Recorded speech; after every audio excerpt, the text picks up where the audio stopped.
Ever since my younger brother Makoto was brought back, I have gradually been pushed to the margins of the family. To make up for him, my father immediately gave him my position and entrusted him with the project I had poured my heart and soul into. When the project went wrong, my sister gave false testimony, and the blame for his mess was placed squarely on my shoulders. He was all alone, and my wife showed him an unexpected amount of care, insisting that, as an older sister-in-law, she should act like a mother and take care of the brother I had neglected for so long. Furious and unwilling to let this go, I confronted him, but he punched me down the stairs, breaking my leg. Just when I thought my mother would speak some words of justice, she instead advised me not to be petty. Even my daughter thought it would be better if Makoto were her father. In my hospital bed, consumed by anger and frustration, I had an unexpected awakening. Turns out, I was merely a villainous, supporting character in an inspirational novel. All my struggles and efforts, all the sacrifices I made, were for the male lead, Makoto, to reap the rewards. Realizing my fate, I handed my wife and daughter over to Makoto and voluntarily gave up my inheritance and left the country. But when everyone thought I was a defeated man, abandoned by family and friends, I returned to the country with a bang and decisively took away Makoto's rewards. Chapter 1. When I first awakened, my so-called family members were still blaming me. My parents, who had always been fond of me, now stood by my younger brother. My mother said, "Makoto didn't do it on purpose. Besides, you were too harsh when you argued with him. It's understandable that he panicked. Both of you are at fault, and you only had a small injury. Let's just let it go. I'll take charge and move past it. Don't dwell on it anymore." She looked at me with a kindly expression, hoping that I would be like I used to, be grudging but still obediently going along with her wishes. And just as she hoped, I replied in a flat tone, "All right." Her hand paused for a moment before she comforted me. "I know things haven't been easy for you. When you get out of the hospital, I'll have the housekeeper make you something delicious." I nodded in silence. My sister Freya furrowed her brows, looking at me. "I'll help with the project. You don't have to take responsibility for Makoto anymore. Is that okay? Don't blame me. Makoto is still new and can't handle that much pressure. Plus, there were mistakes in your handover too." I distinctly remembered that the documents I handed over to Makoto had everything meticulously detailed: what file to check, which folder, which page. But Makoto, in his usual hasty way, only skimmed through things, leading to a crucial error in the decimal places of the data. Of course, I didn't argue with Freya anymore. I simply grunted in response and stayed silent. There was nothing to argue about. She knew the problem was Makoto's, but to cover for him and shield him from the consequences, she planned to throw the whole blame onto me.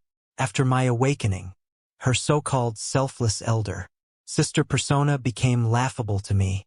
My cold responses seemed to make them uncomfortable. My father spoke up. "Rest well, and once you're out of the hospital, come back to the company and help Makoto. He's just joined, and he needs to make a name for himself. As his older brother, you should be more generous and lend him a hand. Once he's settled in the company, you can resume your position." I looked at my father curiously, wondering if he still remembered how proudly he used to claim that he treated all his children equally. When I joined the company, he insisted that I start from the ground up. I had no objections at the time, and worked my way up from the grassroots for 8 years to get to where I was. But when Makoto mentioned joining the company, my father immediately gave him my position, letting him take over the project I was about to finish. I smiled at my father and said, "There's no need to resume my position. When I'm out of the hospital, I'll handle all the handover work." Father furrowed his brows and said, "George, what are you doing? Are you messing with us?" I shook my head and replied calmly, "No, I'm just tired. I plan to resign." At that moment, Makoto, who had been acting like a meek little chick, stood up and said, "Bro, I know my qualifications aren't enough for this position, and having you assist me is a waste of your talents. You don't need to resign. I should be the one to resign. As for what happened with you being pushed down the stairs, although it was accidental, it was still my fault. I've been feeling guilty about it. I came here today to apologize. I didn't expect it to make you even more upset. I'm sorry."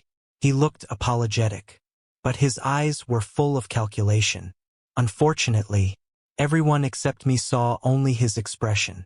Father immediately reprimanded me. "I've taught you to have a broad heart since you were young. Is this how you treat your brother?" Mother shook her head sadly. "Makoto was kidnapped when he was born, and has suffered outside for so many years. It's only natural that we focus more on him now that we've finally found him. George, why do you have to turn against the family over something like this?" Freya looked at me coldly and said, "Dad, Mom, don't waste your breath. George is acting like a spoiled young master, thinking everyone should revolve around him. You've been so patient. And does he even care? He's selfish."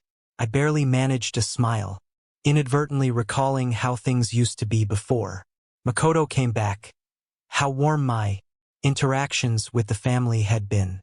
But that warmth no longer stirred any emotions within me.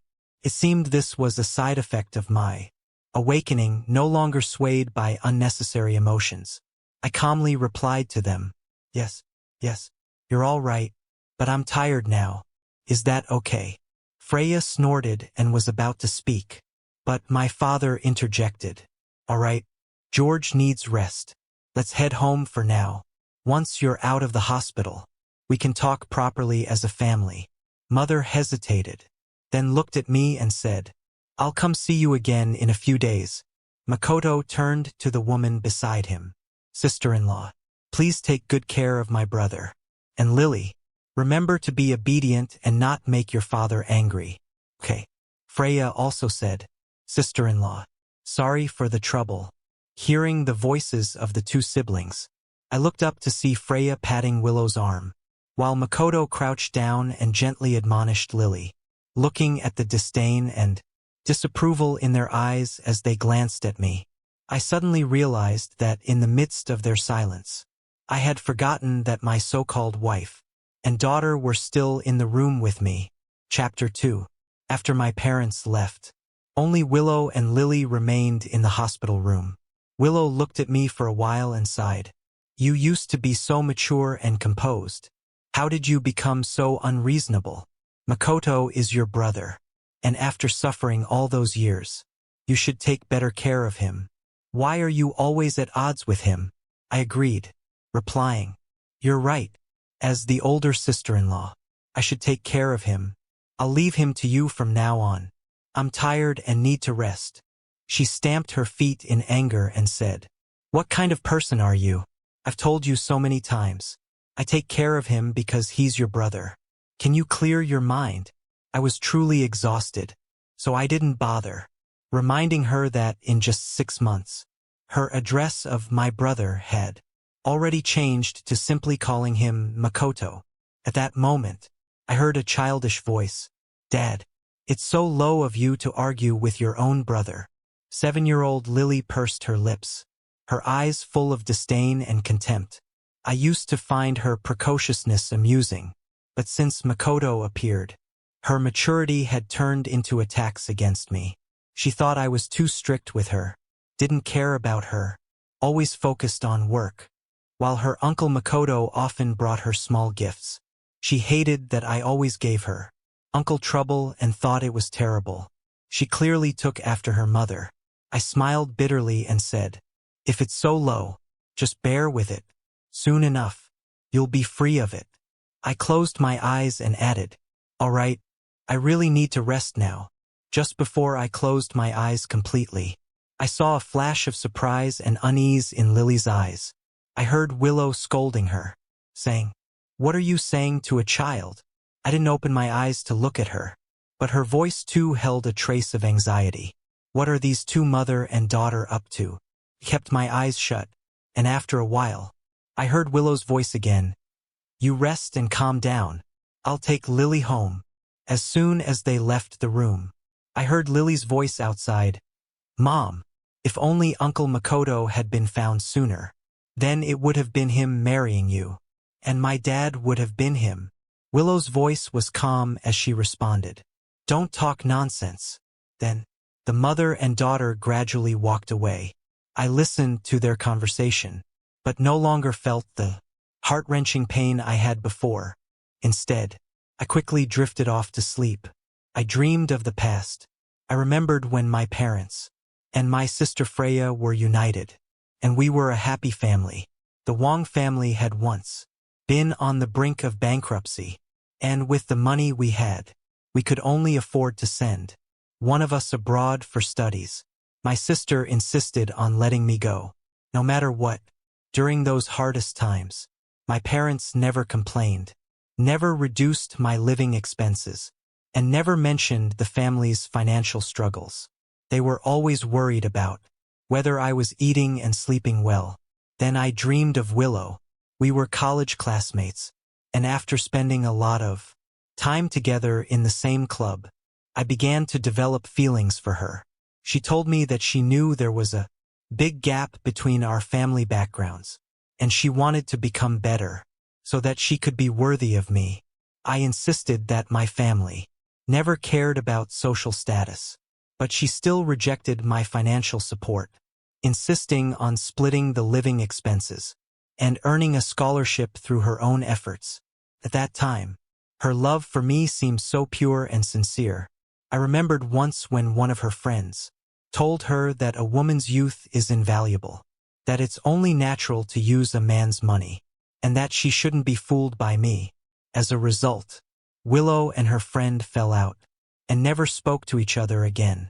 My family knew we truly loved each other and supported us being together. Later, we got married and had Lily. I once rolled down a flight of stairs to save Lily and was unconscious for 3 days and nights. The doctors said I almost didn't make it. When I woke up, I saw Willow crying by my bedside, her eyes full of tears, saying that if I didn't wake up, she wouldn't live either. The scenes in my dream kept changing. Then I dreamed of Lily when she was 3 years old and fell seriously ill.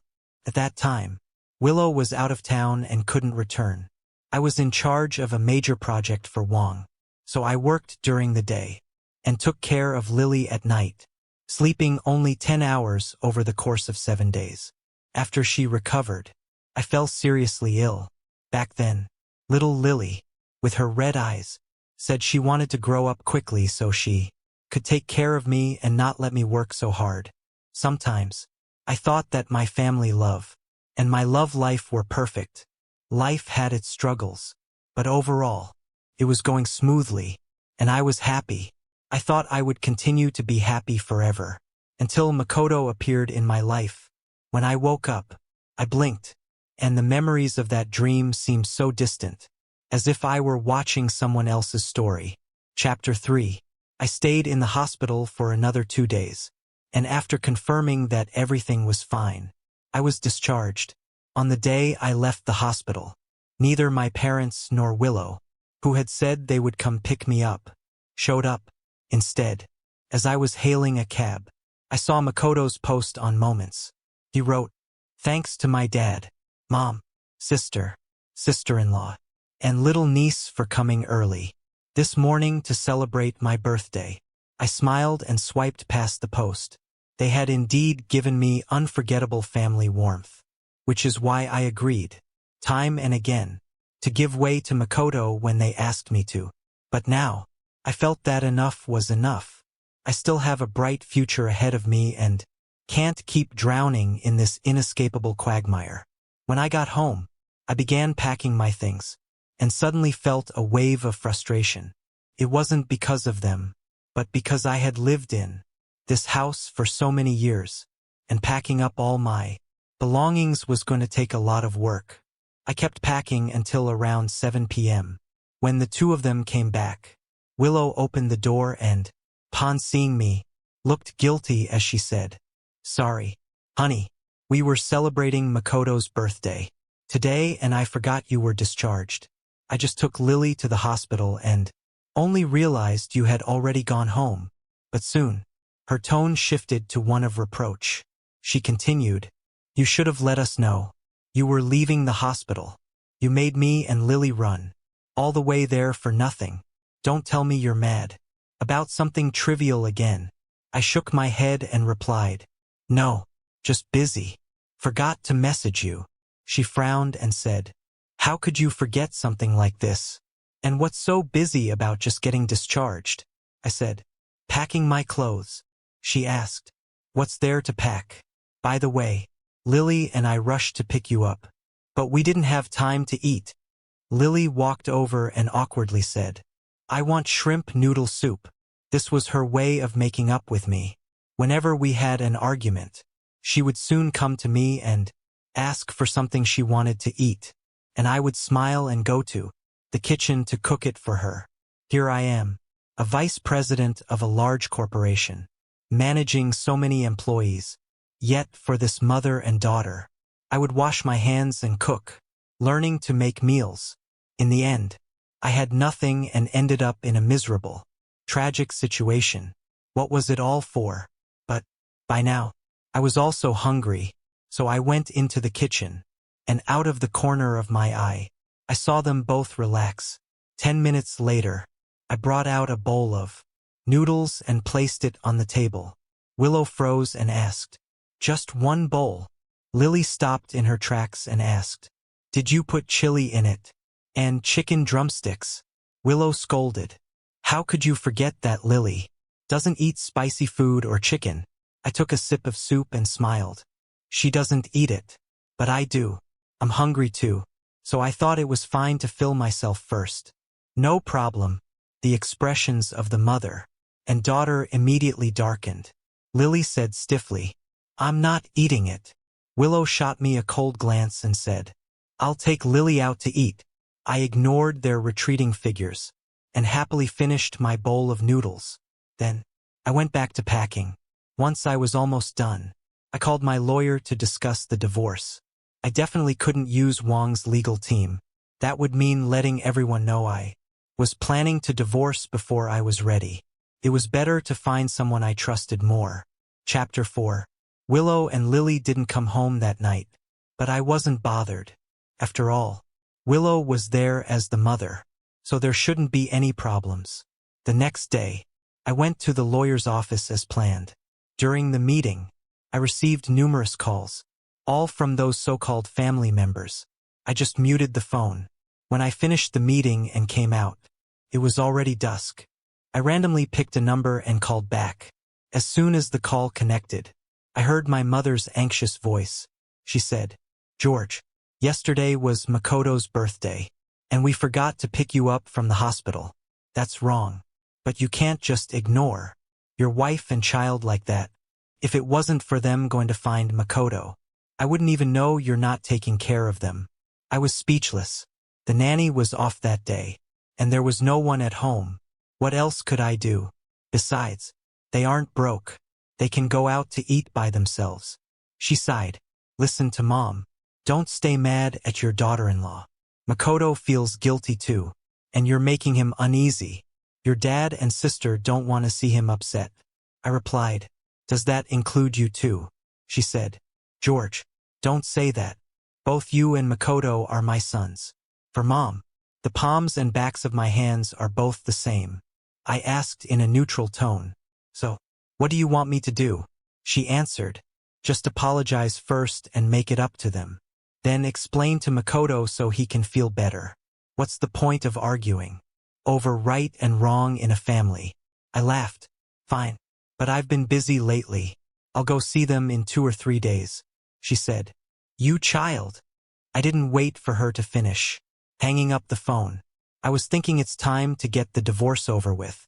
That would at least make things easier for them. When I got home, Willow and Lily were already there. When they saw me, their faces were as cold as ice. Willow was the first to speak up. I didn't come back last night with Lily, and you didn't even care. Are you out fooling around? I didn't want to explain that I wasn't out fooling around. I just said, well, you're the mother, right? I figured you'd take good care of her. Besides, you've said before that Lily thinks I'm too strict as a father, and she's afraid when she sees me. You wanted me to give her some space. Remember? Both mother and daughter froze.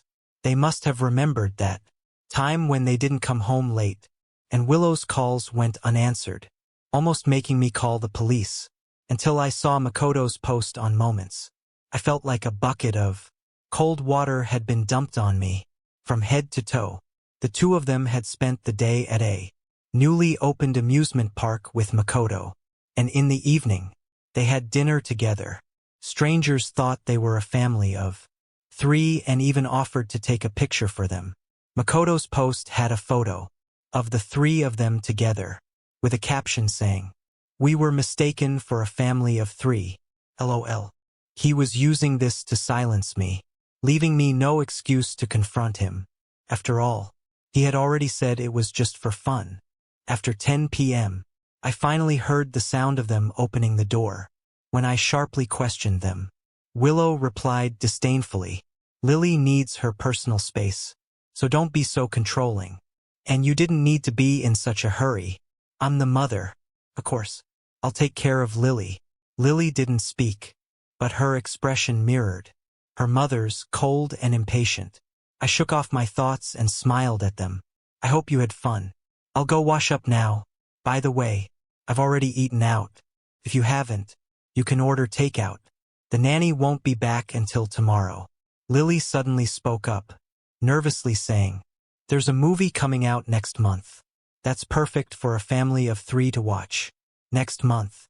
By mid-month, if all goes smoothly, Willow and I would have passed the cooling-off period and gotten the divorce certificate." I smiled at Lily and said, "I'm busy, but you can ask Uncle Makoto. He should be happy to take you."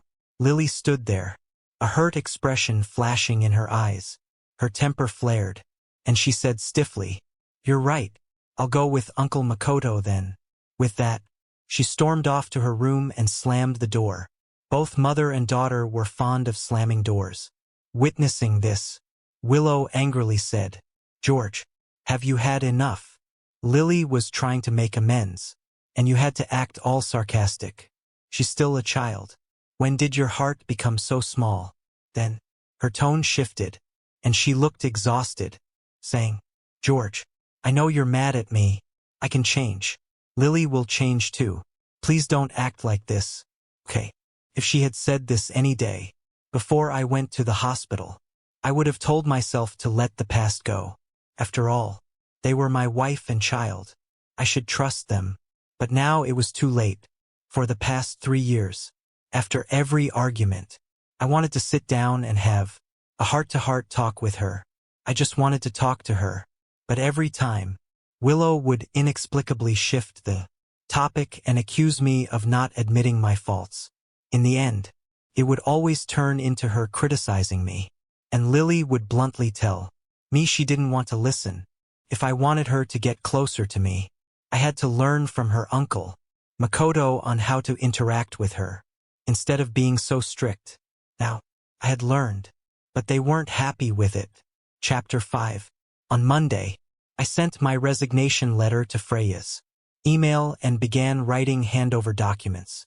Within 5 minutes, Freya summoned me to her office with a cold tone. "What are you trying to pull now?"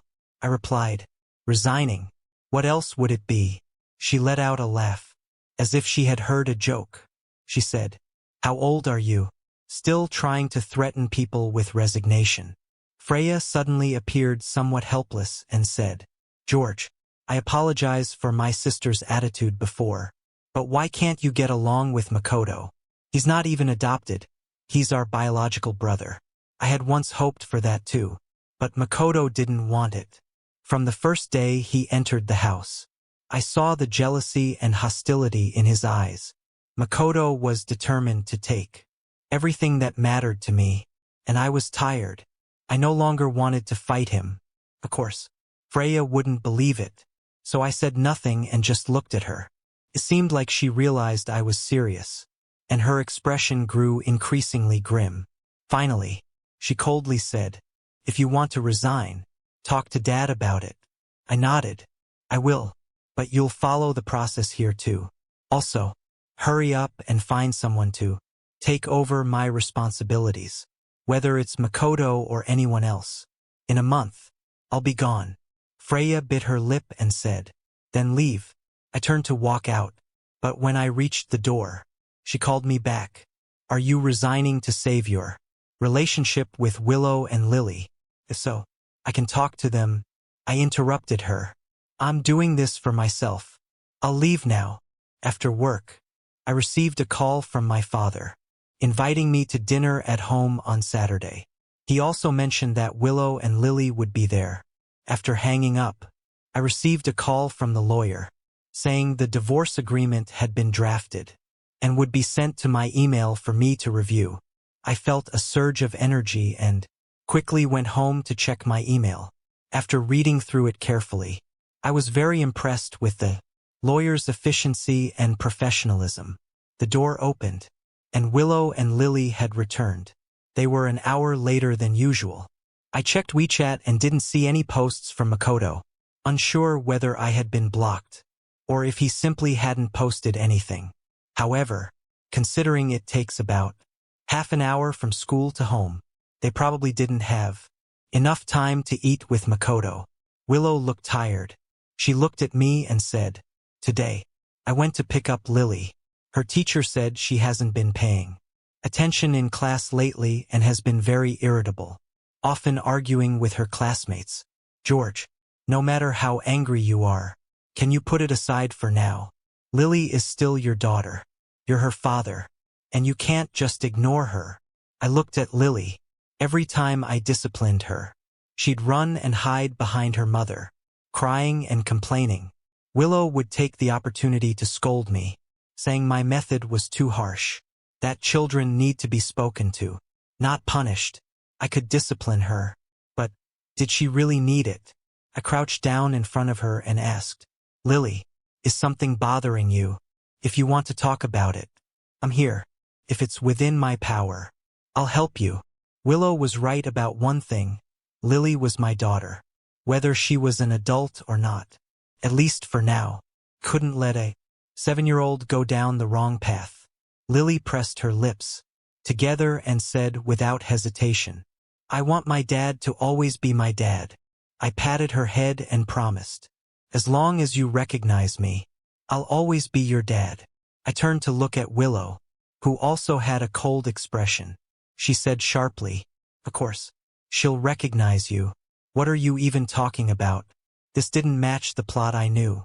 According to what I understood, during the family dinner on Saturday, I would explode with anger, seeing the closeness between Willow, Lily, and Makoto.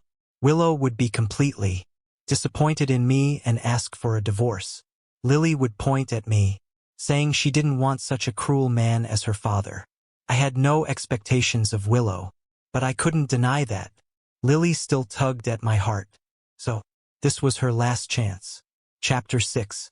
On Saturday, Willow, Lily, and I arrived at the old house on time. As soon as the door opened, Makoto was the first to greet me. He looked at me with joy and said, "Brother, I'm really happy you came." His expression was so sincere. No wonder he could become the main character. I kept a neutral tone and replied, "Dad asked me to come, so of course I had to." My father seemed a little awkward. He cleared his throat and said, "All right, we're just having a meal as a family. No need to make it so formal." At the dinner table, my mother was very careful, serving Makoto some food and then quickly serving me the same. My dad spoke up, "By the way, George, don't bring up your resignation again." He put down his chopsticks and added, "Dad will give you a long vacation, and when you come back, you can continue as vice president. As for Makoto, I'll start a new company for you to gain experience. And when you're ready, you can join the main company." Makoto smiled humbly and said, "I have no objections. I'll listen to Dad." I do need more experience and need to learn more.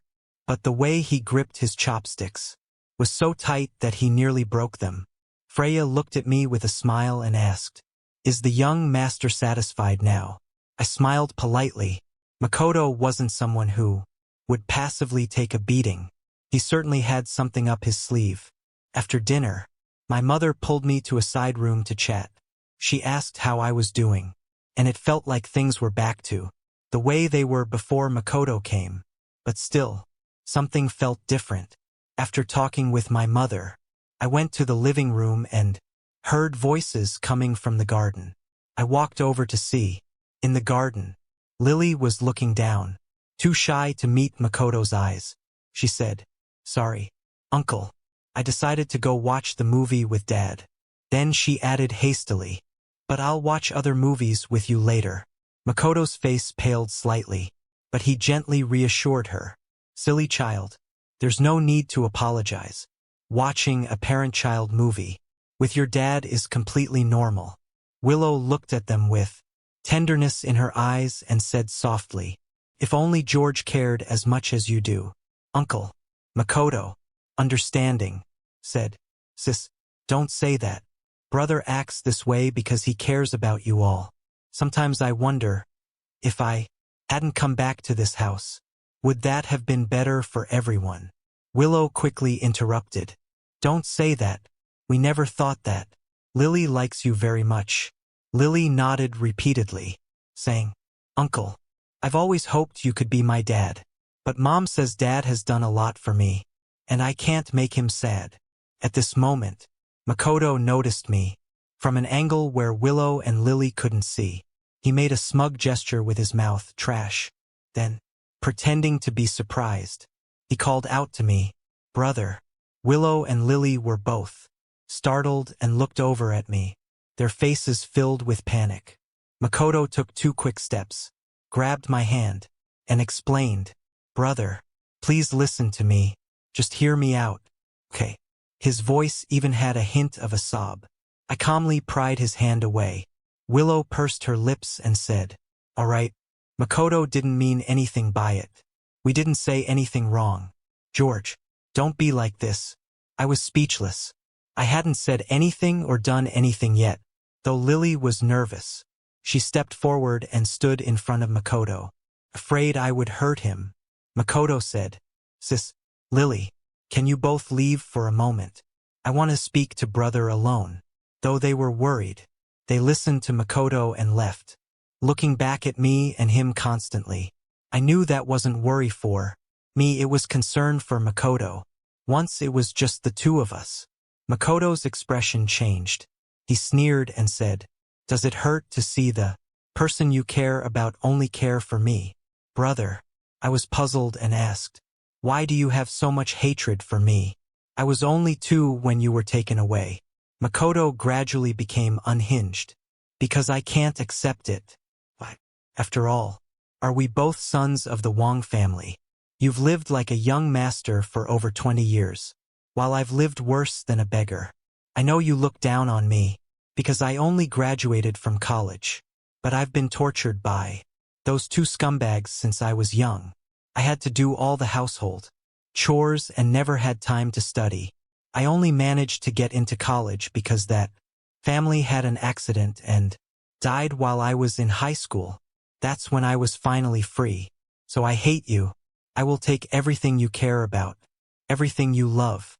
He calmed down, his malice completely unmasked, and said, "Now, your parents, sister, wife, and daughter still care about you. But I'll tell you this. Soon they will all completely despise you. Just wait."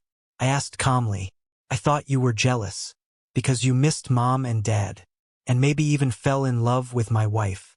He laughed as if hearing something absurd. They're just tools for my revenge. I want you to watch as your parents, sister, wife, and daughter all turn against you, abandon you." With that, he left, walking away with a smug look on his face. I watched his back, feeling no anger or anxiety, only curiosity. What was he going to do next? 3 days later, I found out. Chapter 07. That morning, As I was just waking up, Willow barged into my bedroom, her face red with anger. Yes, since I was discharged from the hospital, I've been sleeping in a separate room from her. I had never seen Willow like this before, her eyes swollen from crying, her face full of resentment. She screamed, "Makoto has committed suicide. Are you happy now?" I was speechless.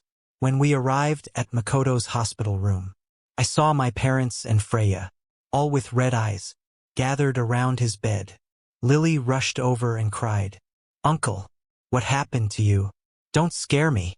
When my mother saw me, her expression changed completely. She had always been gentle with me, but in that moment, she marched over and scolded me with fury. "What did you say to Makoto that day? Why did he do this?" She looked at me with hatred and continued, "He swallowed an entire bottle of sleeping pills." My father stared at me coldly and said, "I've approved your resignation. From now on, you have nothing to do with the Wong family. I won't argue with you about the money you've spent over the years, but don't expect a single cent from me in the future. All of the family assets will go to your sister and Makoto." Freya glared at me and said, "Don't even think about using the Wong name to make money. If I find out, I won't let you off the hook." I nodded. Over the years, the money I made for the company far exceeded what the Wong family had spent on me, so I owed them nothing. And during my time working there, I also made some personal investments with the salary I earned from Wong, which allowed me to achieve financial freedom long before all this happened. Suddenly, my mother broke down in tears again, sobbing, "George, why have you become like this? Do you know that Makoto wrote a suicide note saying he shouldn't have come back? When he was unconscious, he kept apologizing to you, saying he never wanted to take anything from you, that he didn't hate you. You two are brothers. Can't you forgive him?" I looked at my mother and thought, if Makoto were awake right now, he would surely be enjoying this moment. I rolled my eyes and turned to leave, but the next moment, Willow stopped me, her voice trembling as she said, "Wait, I can't live with a man like you anymore. I'll contact a lawyer in the next few days to draft the divorce agreement." Lily, wiping her face, chimed in, "Yes, a man like that doesn't deserve to be my dad," she shouted angrily. "I don't want such a malicious person to be my father." Those words were the final blow. Then she threw herself onto Makoto's bed again, crying, "Uncle, I was wrong. From now on, I'll only listen to you. I'll watch that movie with you. Just please wake up." I coldly replied to Willow, "No need to wait for these 2 days. I already have the divorce agreement ready. If you have time, you can check it over. If everything is fine, just sign it." "What did you say?" Willow's face turned pale, and she looked at me in disbelief. "You already have the divorce agreement. When did you prepare it?" I smiled slightly and replied, 2 days after I was discharged from the hospital." Willow's chest heaved as she stammered, "George, how dare you?" Freya couldn't tolerate my indifference anymore and grabbed my left hand forcefully, saying, "Go and apologize to Makoto. Don't stop until he wakes up, or I'll never acknowledge you as my brother again." I raised my right hand and shoved her away. Before she could say anything else, I frowned and said, "Miss Wong, my left hand was severely injured. I hope you won't grab it so tightly." Freya froze, her expression changing instantly. My parents also looked shocked, their faces turning pale. I knew they remembered now. Years ago, when our family was attacked by enemies after the bankruptcy, it was my left hand that was shattered while protecting them. Since then, I couldn't lift heavy objects or move with agility. Freya's lips trembled, and she stepped back, her face as white as a ghost. I looked at them and said, "If there's nothing else, I'll be leaving now." As I was about to exit the room, I thought I heard a whisper, "George." The next day, Willow and I went to the Civil Affairs office to finalize the divorce. When she returned home with Lily the day before, She saw me waiting with the printed divorce agreement in hand. She had no way to avoid it, and because of her harsh words before, she could only grit her teeth and sign it. After leaving the civil affairs office, I immediately called a moving company to move my already packed belongings out of the house I had lived in for so many years. After the 1-month cooling-off period, we met again at the civil affairs office. I was the first to sign. Her hands trembled slightly. Suddenly, she threw the pen down in anger and yelled, "George, you're so cruel. To prove you don't care, you're even willing to abandon your own daughter." The staff at the civil affairs office gave me strange looks. It was laughable. Now she was trying to claim the moral high ground, throwing dirt at me. During this entire month, we hadn't contacted each other at all. Meanwhile, Makoto had been sending messages every day, boasting about how Willow had been going to care for him and how Lily visited him often. To prevent Willow from focusing too much on taking care of Makoto and forgetting about the divorce, I made sure to remind her before the cooling-off period ended. It was much later when I received her angry voice message reply. She said, "Don't worry, I'll be there." Bringing myself back to the moment, I frowned and replied, "Aren't you happy that you can finally be with my brother?" Her face turned deathly pale. The energy drained from her, and she quickly signed the papers. We left the civil affairs office, and with a smile on my face, I said, "Goodbye, Willow," never to see her again. Chapter 08. 5 years later, Anna, our son, and I returned to the country. David, riding on my back, said, "Dad, are you tired? I can walk by myself." Anna smiled and added, "Your son's worried about you. Let me carry him for a bit." David wasn't heavy, so carrying him wasn't a problem, but I decided to give in and handed him over to Anna. However, just as I did, a voice, trembling with confusion, called out, "Dad." I turned around to see Willow and Lily standing there, staring at me. It had been years since we last saw each other. Lily had grown taller, while Willow looked much more worn out. Willow's voice trembled as she said, "George, you're back." She stepped forward to grab my hand, but I quickly took a step back, avoiding her touch. That's when she noticed Anna beside me. She asked, "Who is she?" Willow's eyes flashed with anger. I replied politely, "This is my wife, and this is my son." Her eyes widened in disbelief. "You're married, and you have a child."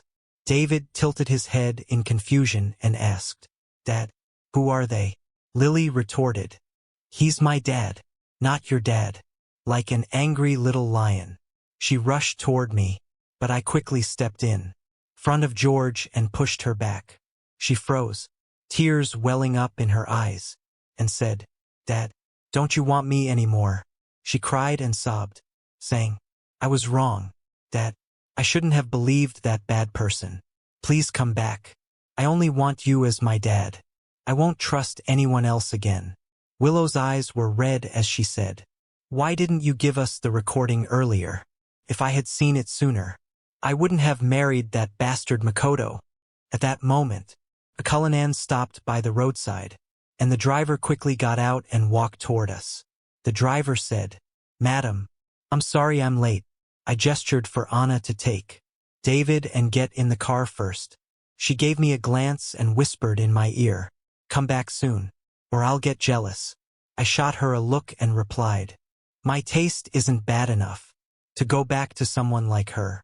Once they got in the car, I turned to Willow and said with a smile, "I deliberately made sure you ended up with Makoto. How else could I justify the pain I went through all those years?" Willow's face went pale. "I'm sorry, George.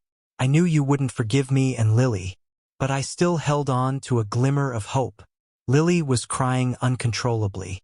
She shouted, "Dad, I really know I was wrong. Give me one more chance.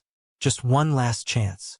I bent down, sighed, and said, "You used up that last chance 5 years ago. Let's just say our father-daughter bond was shallow." "Lily, The only advice I have for you is to look forward, not back at things that can never be undone."